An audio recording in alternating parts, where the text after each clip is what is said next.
Class 11th की sociology की book second है, चैप्टर फर्स्ट है social structure, stratification and social process in society. इससे कंप्लीट चैप्टर को देखेंगे। तो सोशल स्ट्रक्चर क्या है? Society is structured that is organised in a particular way. Society organised manner में है, सब कुछ सेट है, स्टेबल है, तभी चल रहा है सब कुछ। Social structures are made up of human actions and relation. Social structure बनता कैसे? इंसानों से, और इंसान एक दूसरे से जुड़ते हुए हम रिलेशंस के थ्रू। तो सोशल स्ट्रक्चर बना होता है किसका? Human actions and relationships. Social structure is a framework consisting of. Social structure में है क्या? सोशल इंस्टीट्यूशंस, ये पॉलिटिकल भी हो सकती है, एजुकेशनल भी और रिलीजन भी। Social practice and social groups, हमारे जो प्राइमरी ग्रुप और सेकेंडरी ग्रुप। प्राइमरी ग्रुप मतलब जिस फैमिली में हमने जन्म लिया है, सेकेंडरी ग्रुप मतलब हम काम करने जा रहे हैं, तो वो सेकेंडरी हो गई। इन सब को मिला के बनता है सोशल स्ट्रक्चर। मतलब सोसाइटी एक सेट पैटर्न में, स्टेबल फॉर्म में। Society has its own structure, उसे कहेंगे social structure. Social structure refer to relatively stable social units. Social units हैं and pattern relationship, these are special sequence of inter relationship of various units. Social structure में क्या है? Social units हैं और वो आपस में जुड़ी हुई हैं, मिलके बना रही हैं सोशल स्ट्रक्चर्स को। सोशल स्ट्रक्चर एब्स्ट्रैक्ट है, मतलब ऐसा कोई चीज़ नहीं जिसे आप देख सको। Social structure is related to the external nature of society. Society से रिलेटेड है, सोसाइटी को बांध के रखने का काम करता है, मतलब सोसाइटी की यूनिट्स हैं। Every unit of social structure has a definite position. Society की जो डिफरेंट यूनिट हैं, हर एक का अपना अपना रोल है। रोल है तो पोजीशन है, सब मिल एक दूसरे से लिंक है और मिल के बना रहे हैं social structure. Concept of social stratification. Social stratification refers to the existence of structured inequalities between groups in society. Stratification मतलब एक सीढ़ी के फॉर्म में, एक हायरार्की में अरेंज होना। तो social stratification refers to the existence of structured inequality. एक हायरार्की है, एक ऊपर सीढ़ी है, एक नीचे सीढ़ी है, तो वन बाई वन ऊपर ऊपर ऊपर सीढ़ी चलती जाती है, तो मतलब हर एक में इनइक्वालिटी है, हर एक ग्रुप में। Between groups in society, society में ग्रुप्स हैं, ग्रुप्स में इनइक्वालिटी है, सब इक्वल नहीं है। In terms of their access to material, किस तरह से अनइक्वल है, मतलब इनइक्वालिटी किस फॉर्म में है? क्योंकि सारा मटेरियल हर किसी को अवेलेबल नहीं है। मतलब किसी की 10,000 सैलरी, किसी की 20,000, किसी की 50,000, किसी की 1 लाख, तो उसी तरह से वो उस चीज़ों को ले पाएंगे।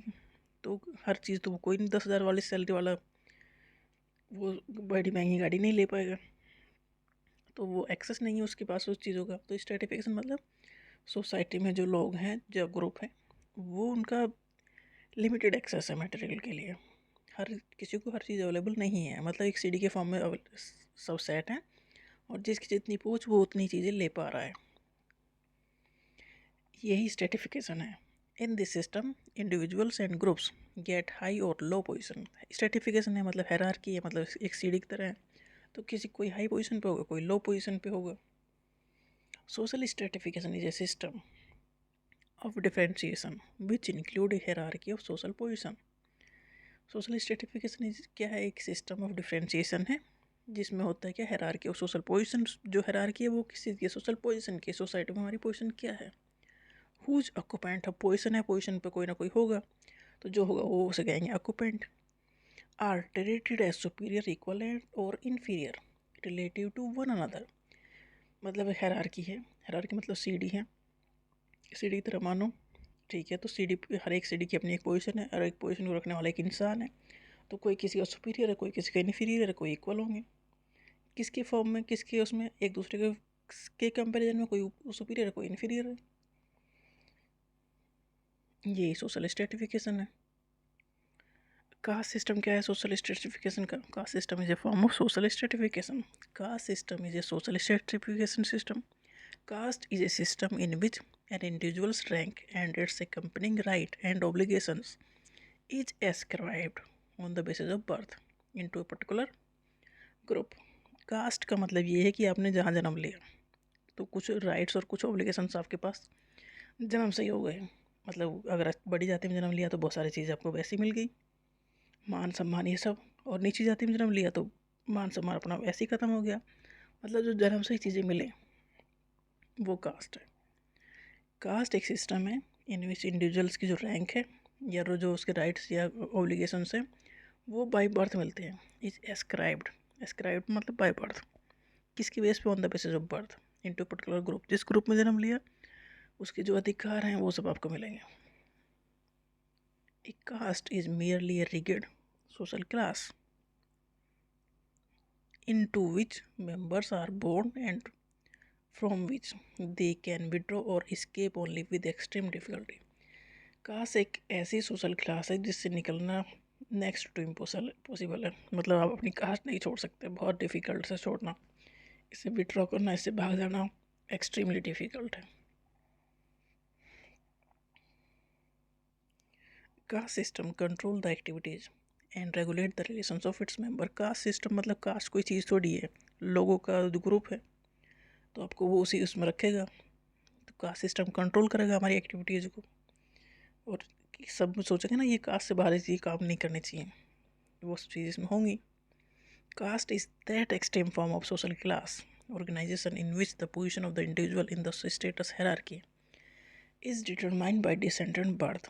भाई जन्म जहाँ जन्म ले लिया, कुछ चीज़ें आपके साथ लग गई, आप उससे नहीं छोड़ सकते। आप the dominant class gets entire benefit. और जो डोमिनेंट क्लास में जन्म लिया जिसने, जैसे राजाओं की फैमिली में जन्म लिया है तो उसके तो मज़े ही मज़े हैं, सारे बेनिफिट उसे मिलेंगे। Higher caste system members are not respect the lower caste members. Definitely ये तो होता ही आया है, लोअर कास्ट मेंबर्स के पास बहुत सारी चीज़ें ऐसी चली जाएंगी जिसने नीचे जाति में जन्म ले लिया, उसे इज्जत सम्मान मान फ्री फंड तो मिलेगा नहीं, उसे वो अचीव करना पड़ेगा। Sociology seeks to explain the process of cooperation, competition and conflict. अब ये सब चीज़ें हैं, स्ट्रेटिफिकेशन है तो सोसाइटी है, तो बहुत सारी चीज़ें होंगी जैसे कोऑपरेशन, कंपटीशन, कन्फ्लिक्ट सब होंगे। In terms of their actual structure of society, perspective क्या है? Study to study social process, functionality and conflict perspective. Conflict perspective emphasise करता है that groups and individuals are placed differently and unequally within the system of production relations. Conflict मतलब एक दूसरे के पीछे पड़े रहना, मतलब एक दूसरे के विरोध में चलना, अपोजिट में चलना। जैसे कि फैक्ट्री ओनर है and the factory worker do cooperate in their everyday work but a certain hidden conflict of interest होंगे। मतलब फैक्ट्री में काम करने वाले हैं, किसी की फैक्ट्री, कोई फैक्ट्री का मालिक है और काम करने वाले हैं वहाँ वर्कर जो है, देखो उन दोनों काम ठीक ठाक चल रहा है बट उनमें कन्फ्लिक्ट कहीं ना कहीं होगा, क्योंकि सारा प्रॉफिट तो ओनर के पास चला जा रहा है और काम करने वाला जो उसे कुछ मिल ही नहीं रहा है, तो कन्फ्लिक्ट तो कहीं ना कहीं हो ही जाएगा। Conflict perspective focuses on the division of society on the basis of caste, class और पैट्रियार्की। कन्फ्लिक्ट पर्सपेक्टिव क्या है सोसाइटी फोकस करने का कि कास्ट के ऊपर, क्लास के ऊपर, या पैट्रियार्की के ऊपर। Some groups are disadvantage and discriminated. Definitely कुछ ग्रुप तो ऐसे होंगे जिनके पास कुछ नहीं होगा या कुछ नहीं दिया जा रहा होगा ना। फंक्शनलिस्ट पर्सपेक्टिव एज्यूम करता है दैट डिफरेंट पार्ट्स और organ of a society have a role to play. मतलब सोसाइटी की डिफरेंट यूनिट्स हैं, हर एक यूनिट का अपना काम है, तो फंक्शनलिस्ट पर्सपेक्टिव काम करता है काम करने पे, कि सोसाइटी के पार्ट्स हैं और हर एक पार्ट का अपना एक रोल है। Society have role to play for the maintenance and functioning of the society. Society को काम करने के लिए हर एक पार्ट को काम करना होगा, जो उसका रोल है उसके according. According to functionalist perspective, cooperation, competition and conflict can be seen as universal factor of the all society. सारी सोसाइटी में ये सारी चीज़ें होंगी, कहीं कोऑपरेशन होगा, कहीं कंपटीशन होगा, कहीं कन्फ्लिक्ट होगा, and the relationship among them is often complex and not easily separable. तीनों चीज़ें एग्जिस्ट करेंगे एक साथ।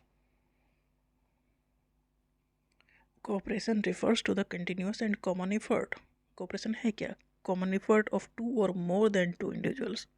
कोऑपरेशन मतलब साथ मिलकर काम करना, इसमें दो से ज़्यादा लोग काम करेंगे। कॉमन एफर्ट ऑफ टू और more than two individuals working together equally and willingly toward a goal. किसी गोल को अचीव करने के लिए मिलकर काम करना ही कोऑपरेशन है। कोऑपरेशन एक एसोसिएटेड प्रोसेस है, एसोसिएटिव जोड़ने वाला प्रोसेस है। कोऑपरेशन में भी कॉन्शियस और अनकॉन्शियस, मतलब आप जानबूझ के करो या अनजाने में करो, क्योंकि आप एक गोल के लिए काम कर रहे हो, उस गोल को अचीव करने के लिए सभी को काम करना पड़ेगा। जैसे एक फैक्ट्री में काम कर रहे हो तो हर एक पार्ट्स का, हर एक यूनिट का अपने अपने काम है, और सारे काम करेंगे तभी गोल अचीव होगा। कोऑपरेशन एक universal process and continuous process है, मतलब हर जगह अप्लाई होगा, हमेशा अप्लाई होगा। कोऑपरेशन जो है सेल्फलेस इन नेचर, मतलब ये कोऑपरेशन वाला खुद भी फोकस नहीं करता, पहले गोल पे फोकस होता है कोऑपरेशन में। कोऑपरेशन रिक्वायर क्वालिटीज, कोऑपरेशन क्या क्या क्वालिटी चाहिए? Kindness, sympathy and mutual understanding, नहीं तो कोऑपरेशन करना मुश्किल हो जाएगा। Accommodation is defined as that form of social process in which two or more person or groups interact in order to prevent, reduce or eliminate conflict. Conflict को रोकना, reduce करना और एलिमिनेट करने के काम जो क्या था वो अकोमोडेशन वो काम करता है कि कन्फ्लिक्ट ना हो। Cooperation and accommodation both are process of association, ये दोनों ही एक जैसे प्रोसेस हैं। Both led to formation of group, life consciousness, integration, assimilation and harmony in the society. Cooperation and accommodation साथ में काम करेंगे तब सोसाइटी अच्छे से चलेगी। अकोमोडेशन में दूसरे में मिलजुल जाना। Assimilation refers to a social process through which two or more person or groups accept and perform each other's pattern of behavior, मतलब दूसरे कल्चर में भी या दूसरे सिस्टम में भी इस तरह मिल जाना कि उसी में ये उनके जैसे हो जाना। तो कोऑपरेशन का ये एक टाइप है ये भी। Cooperation and division of labour, Durkheim distinguish between mechanical and organic solidarity. Both are form of cooperation in society. Durkheim and Karl Marx both emphasize cooperation but they are also differ. दोनों ने focus किया stage में। Karl Marx का cooperation is not voluntary in society, whereas class exists since their cooperation is not voluntary. अगर voluntary cooperation नहीं होगा तो वो इन्फोर्स्ड किया जाएगा। कोऑपरेशन मतलब कहीं का किसी फैक्ट्री में आप काम कर रहे हो तो मिलके ही काम करना है, आपकी इच्छा हो या ना हो। आपकी इच्छा नहीं है तो फोर्स करके किया जाएगा ये काम। Durkheim argument is that there are two type of social solidarity, जैसे कि society hold together and what ties the individual to the society. Society कैसे एक साथ जुड़ी हुई है, लोग कैसे एक साथ जुड़े हुए हैं। Durkheim argue that societies move from mechanical to organic solidarity through the division of labor. Mechanical solidarity जो ये पहली सोसाइटी जो थी प्री मॉडर्न सोसाइटी उनमें एग्जिस्ट करती है। इसमें पहला सोसाइटीज़ में एग्रीकल्चर ही मेन ऑक्यूपेशन था, पॉपुलेशन भी कम थी, सोसाइटी जो पर्सन ओरिएंटेड थी, कोई फॉर्मल कोड ऑफ कंडक्ट नहीं था, सब कुछ अच्छे से रह रहे थे क्योंकि लोग कम थे और सब एक जैसे थे। इसमें टुगेदरनेस थी due to similar belief and sentiment आपस में जुड़े हुए थे। ऑर्गेनिक सॉलिडेरिटी एग्जिस्ट करती है मॉडर्न सोसाइटी में। यहाँ work is done by machine के थ्रू काम होता है क्योंकि पॉपुलेशन बहुत ज़्यादा हो गई है और पॉपुलेशन जो इंडिविजुअल है वो गोल ओरिएंटेड हो गया है। सोसाइटी इज़ गोल ओरिएंटेड, तो there is detail code of conduct, मतलब अब कोड ऑफ कंडक्ट देना पड़ेगा क्योंकि पॉपुलेशन बहुत ज़्यादा हो गई है। अपने हिसाब से सब चलेंगे तो फिर सोसाइटी नहीं से स्टेबल हो पाएगी। तो अब रिलेशनशिप फॉर्मल हो गए हैं। नेक्स्ट टॉपिक है कन्फ्लिक्ट ये आप तक पढ़ रहे थे कोऑपरेशन, अब है कन्फ्लिक्ट। तो कन्फ्लिक्ट एक डिसोसिएटिव सोशल प्रोसेस है, मतलब जोड़ने वाला नहीं तोड़ने वाला, डिसोसिएट करने वाला। एसोसिएटिव नहीं है, कोऑपरेशन एसोसिएटिव प्रोसेस है जोड़ने वाला, और कन्फ्लिक्ट है डिसोसिएटिव मतलब तोड़ने वाला प्रोसेस। इन विच इंडिविजुअल्स और groups seek their ends by directly challenging the antagonist by violence और थ्रेट ऑफ वायलेंस, मतलब दो पार्टी इसमें होंगी या दो ग्रुप इसमें होंगे या दो लोग इसमें होंगे, दोनों एक दूसरे के अगेंस्ट होंगे तो वायलेंस होने के चांसेस हैं। कन्फ्लिक्ट मतलब दूर करने वाला प्रोसेस है। स्कार्सिटी ऑफ रिसोर्सेज कम होंगे, इसकी मतलब स्कार्सिटी मतलब कमी। Scarcity of resources in society ये प्रोड्यूस करेगा कन्फ्लिक्ट तभी होगा ना, चीज़ें हर किसी को अवेलेबल नहीं हो पाएंगी तभी होगा, मतलब चीज़ों की कमी होगी। जो चीज़ सबको चाहिए फिर उसके लिए कन्फ्लिक्ट होगा। Scarcity of resources in society produce conflict as group struggle to access to and control over those resources। जो रिसोर्स कम है उसे पाने की कोशिश हर कोई करेगा तो आपस में टकराएंगे। The base of conflict could be class or caste, gender, ethnicity और रिलीजियस कम्युनिटी। भाई कन्फ्लिक्ट होने के चांसेस के केस बहुत हो सकते हैं। कंपटीशन क्या है? Competition is the struggle between two और मोर इंडिविजुअल। इसमें दो आपस में लोग मतलब एक रेस में सब दौड़ रहे हैं, वो कंपटीशन है। वो are striving to get something which is relatively limited, मतलब कुछ पाने की कोशिश कर रहे हैं पर सभी दौड़ रहे हैं उसमें। ये कन्फ्लिक्ट जैसा नहीं है, कन्फ्लिक्ट में एक दूसरे के अपोजिट खड़े हैं, यहाँ साथ में दौड़ रहे हैं। कंपटीशन यूनिवर्सल प्रोसेस हर जगह होगा। Competition give rise to individualism. Competition कहते हैं खुद फोकस करो। Ideology of competition works as the dominant idea of capitalism.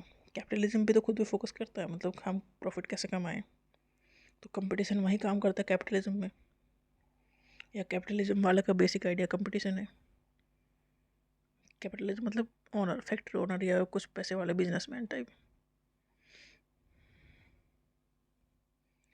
Competition और कन्फ्लिक्ट में क्या डिफरेंस है? कंपटीशन अकर्स व्हेन टू और मोर पीपल और groups oppose each other to achieve a goal. Conflict में वायलेंस यूज होगी। Conflict is the deliberate attempt to control कर a person by force. हम कन्फ्लिक्ट में कंट्रोल किया जा रहा है बाय फोर्स। कंपटीशन इम्पर्सनल है, मतलब पर्सनली जाकर लड़ाई नहीं करनी। कन्फ्लिक्ट पर्सनल है। कंपटीशन नॉन वायलेंस पे बेस है। कन्फ्लिक्ट में वायलेंस हो सकती है। कंपटीशन फो इनकरेज करता है हार्ड वर्क को, कि दौड़ लगानी तो भाई सभी दौड़ लगा रहे हैं तो तुम्हें तेज दौड़ना पड़ेगा। और कन्फ्लिक्ट डिस्करेज करता है हार्ड वर्क को।